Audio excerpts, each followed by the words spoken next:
So no doubt you can hear Reese in the background on Mr Miyagi. These are the ditches at the moment. As you can see, there's water, but there's also an awful lot of vegetation. So he's currently rectifying this situation with a digger. That was task number 1. And then when that's done, start to move on to making the lane more passable. So this is a small section of what he's done so far, and you can see an immediate positive impact.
So this is our first attempt at putting on a steel track on a digger. I've had a rubber track come off on a rented digger once, but it was a lightweight digger, so it was fairly easy to get it back on. But this time around we had to do some research. YouTube is always your friend when something's broken.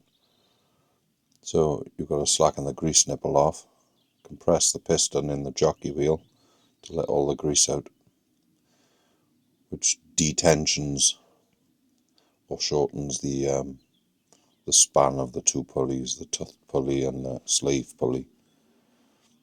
And then you've got to wriggle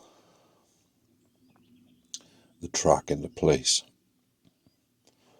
But the problem we were having is we're on a steep slope, there's mud everywhere, so you can't get a good footing, and the track weighs too much to physically manhandle on.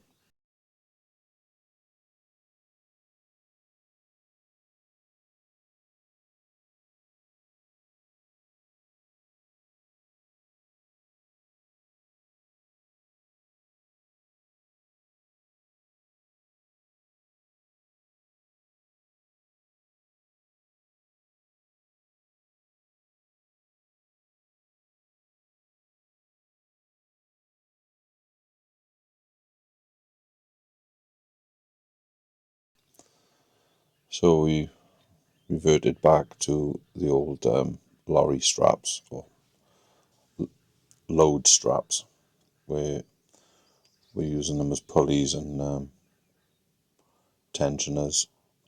And it took us probably 6-7 hours to get this track back on first time round. But as you can see there, the pulley's going in as the grease is pumping out, but obviously you can't quite see the grease pumping out of the nipple there. But so the bar wasn't helping that much. So as you can see, we've strapped around the frame, around the jockey wheel, and pulling it up with as much tension as we can to get that jockey wheel pushed back in. And the camera angle doesn't really show the steepness of the slippy, muddy banking we're trying to do it on, because there isn't anywhere suitable to do it. So I've used the arm to lift the one side of the digger and tracked it from halfway up the lane where it came off all the way to where there's a gap in the hedgerow, so that if we couldn't get it back on or we needed to go out and get things, we could get past to get out, because it's probably best part of a mile along the lane and there's nowhere to pass, which is, we've come up against each other in the lane on one occasion and I've had to reverse for 3/4 of a mile, which is challenging because the lane, when we first started work on it, was only just barely wide enough for the van, for the tipper, and the mirrors are in the hedge both sides, so you can't really see in the mirrors where you're going, so it's a very slow old process.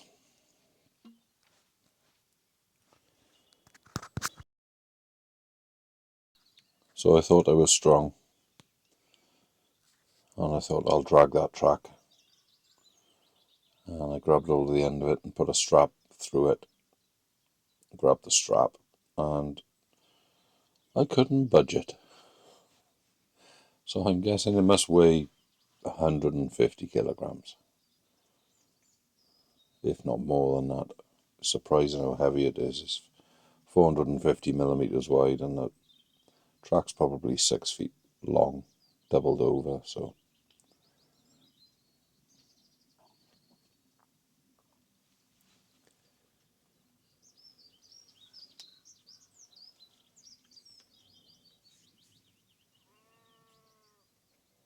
we had a day of trial and error and a lot of learning.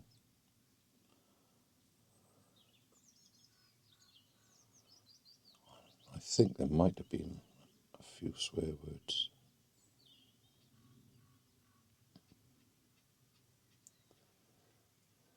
It's kind of frustrating when you've been waiting so long to get stuck into something.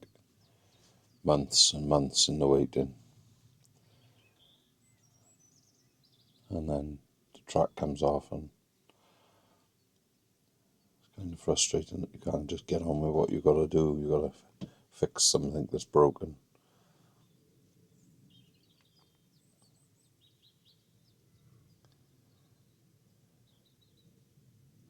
So as you can all see, I'm wearing my very flattering Teletubby outfit.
So this is where we're currently getting our water supply. This blue pipe, actually there's a pair of them, goes up behind here to where the spring goes into a tank and then gets delivered down to this point where we take the water that we need. Very, very lucky to have a spring. It was one of the deciding factors in buying this place over other places, that we wouldn't need to sink our own well, because the spring is there, very productive, and provides us with all of the water that we require. We do need to change a few things.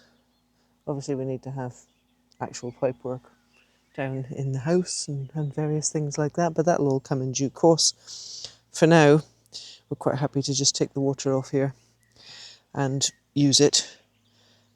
This pipe is a 25mm pipe, and we want to increase that to a 32mm pipe all the way back to the tank, so that we've got a greater head of water as it's coming down, and therefore increases its pressure. So get some water. I like to just spray it off first, just to make sure that there's nothing in the pipes that I don't want to be getting in the water tank. And here we go.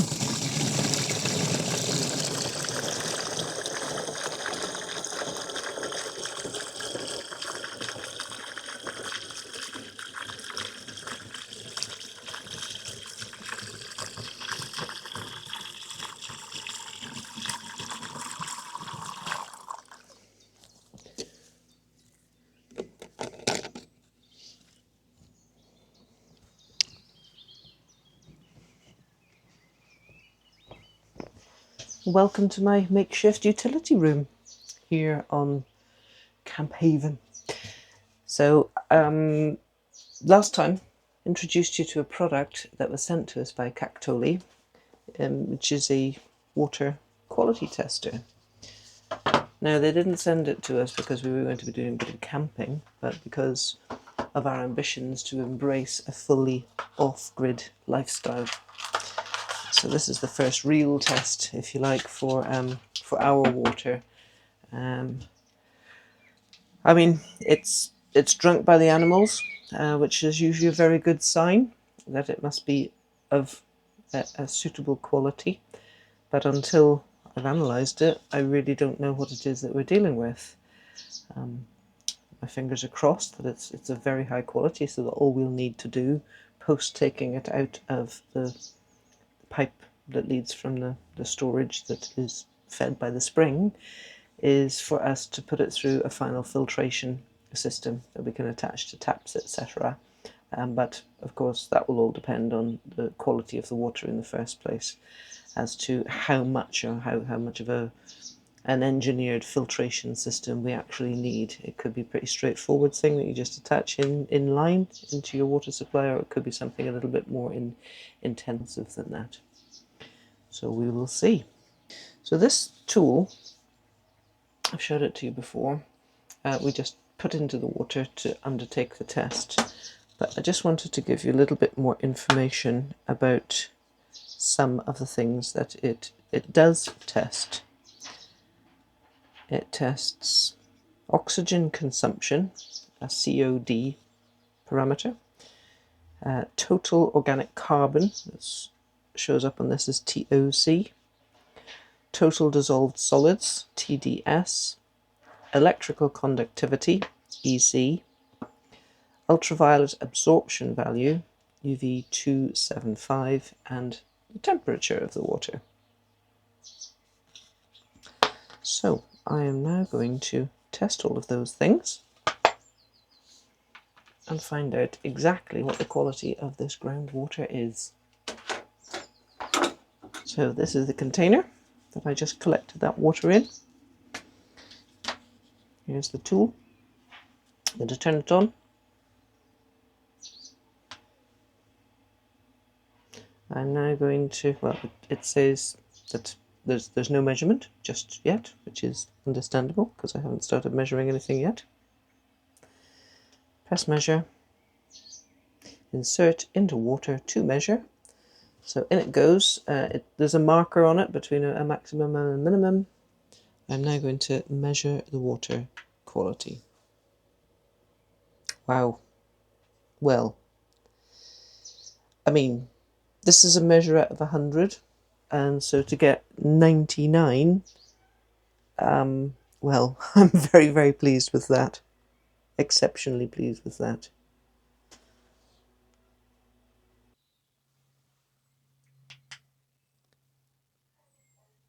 Parts per million. UV 0. Electrical conductivity 102. And temperature 13.3 degrees. So beyond ecstatic to seeing that reading coming back. 99, excellent. Very pleasing.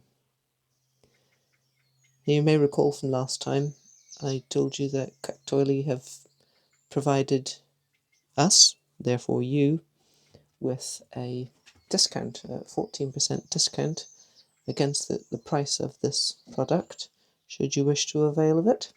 I'll be putting the link below for you. Follow that link and then put EAH in at the checkout to get your 14% discount.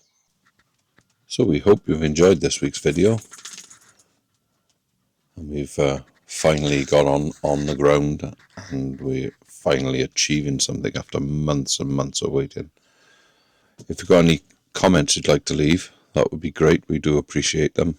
Any advice you'd like to give is also appreciated. So we'll see you next week, hopefully, and until next time.